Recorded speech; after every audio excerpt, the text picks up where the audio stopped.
Yo, what's up? This is Cliff from Artbloop. Today I'm going to be showing you how I turned this beautiful Jor Ross painting into this shiny turd.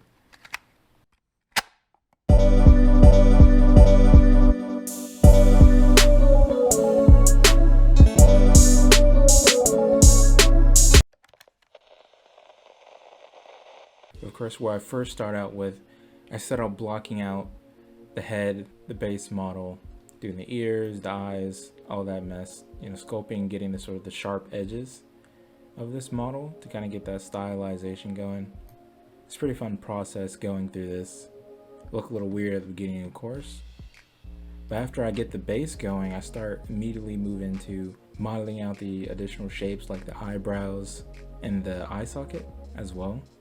Also model the hair out too.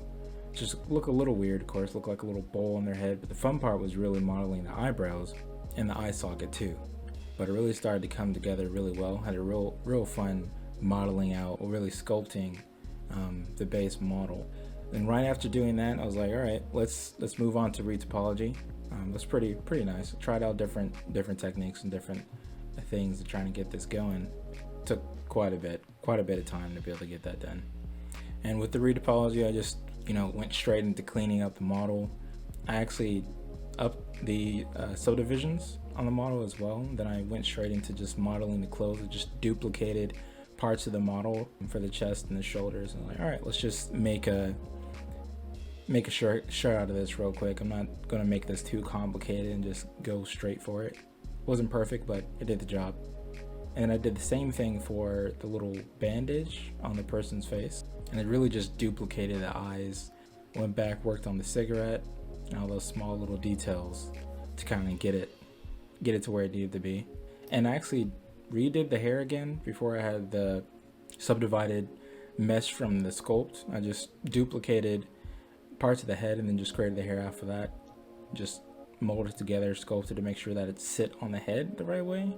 And that came out pretty well. I didn't have to retopology. I didn't have to redo any of that. It was just really simple, real easy to do. So right after doing UVs, I went straight into texturing, and I made several failed attempts at texturing this character in Blender. And I was like, this really isn't working. So what I'm gonna do is move straight into Photoshop instead. I wanted to see if I could traditionally texture this model in Photoshop. And that did not work out very well. I learned really quickly that this wasn't going to work for me. So I said, we're gonna back that up, and we're gonna move back to Blender. So I'd rather see what I'm doing directly on the model, kind of like Substance Painter. But I really wanted to do this in Blender. So I was like, we're gonna test myself today. So really, with my first attempt at texturing this character, I started out with some basic shaders. I'm throwing a Fresnel on there to get that sort of added highlight along the edge of the model. And then I was like, we're gonna do hand painted textures, and we're gonna try and make this as complicated as possible. That did not work out very well. I thought it was looking cool. As soon as I put that into a render, started messing around with the shaders and the lighting, and it was like, ugh. Nah, it wasn't looking that great. Looking pretty poor. It just looked like, I don't really even know how to describe it. It looked almost like a kabuki mask, which is pretty cool, but not for what I was doing. It was not looking right. It was looking a little suspect. So I went backwards. I backed it up again, and I said, we're gonna do this again. We're gonna try this again. We're gonna see if we can do a different method. So I went to the bare bones and rebuilt the shaders and tried to add in a lot of what Jor Ross did with his paintings and his style. And I said, all right, we need to get some of this noise in here. We need to make sure that there's a little bit of texture when it comes to the shading from the lighting. So added a noise texture in that, a couple of different noise textures. And I used the Voronoi texture in here somewhere as well, from his paintings, like the blue, the saturated red, and the pink that was originally with the painting. And started experimenting with it and seeing what would work, and seeing like, all right, this is not bad. This is actually looking okay. So I went a little bit further, added some more highlights and some more interest to it. And I'm like, okay, tested out with some lighting, was seeing that it was looking a heck of a lot better than it was before. So I was like, okay, we're on the right track. So now after doing all of that, it was looking pretty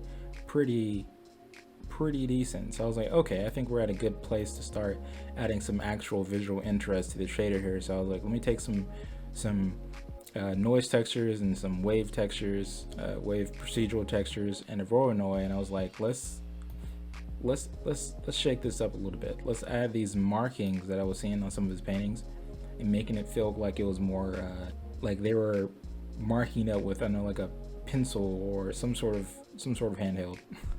handheld switch or something, I don't know. And I also added some texture in there that made it feel like it's a mixture of noise and a Voronoi, and I was like, let's try to make it feel like there's more paint strokes on this, because the way the shader is with the lighting, it was like just sort of a noise, and it was made it look 2D, but it's also making it still look a little 3D. So I'm like, let me see if we can add some of these brush strokes in here as well beyond the markings, and see how that would add to it.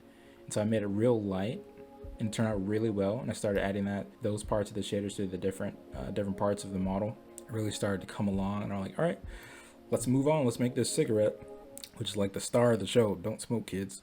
Added the glow, added the emissive onto the cigarette there with a real and used some of the shader that I built in for the rest of the model on the smoke, which is really fun part. What really was fun was doing the eye. After having some experience in modeling stylized eye with a previous model that I made, I was like, all right, let's see what we can do here with this, except let's not add any gradients. Let's make it flat, a little bit more 2D like. That turned out really well. And so I was like, okay, now we have a good shader. This is looking pretty good without any additional, texture maps. So I'm like, but we need to push this a little bit further. So I simplified it this time, and I realized after doing this the second time, after making the shaders first, I was like, this is the way I should have gone the first time, and it turned out really well. So I just added some markings that were similar to what was already presented in the shader, and I started adding these details to the eyes and the third eye, and adding some type on there as well. So hand lettering, can't talk. And after doing that, I was like, all right, this is looking great. It's like time to go back to the shader. Let's push it a little further, and added some blue in there, kind of like one of his paintings started. And I was like, this is looking pretty sweet. And with that, I added the smoke, made sure the smoke looked right, and then I was like, this looks good. And here's the painting. I hope you guys liked it. It came out pretty decent, surprisingly, and I'm very happy with it. Peace out, guys. Hope to see you guys next time. I hope you liked the video. And if you want to see more of this stuff, like and subscribe. If you have any suggestions of things you'd like to be interested in seeing, let me know. Feel free to comment below. All right, and you guys, peace out. You guys have a good one. Peace.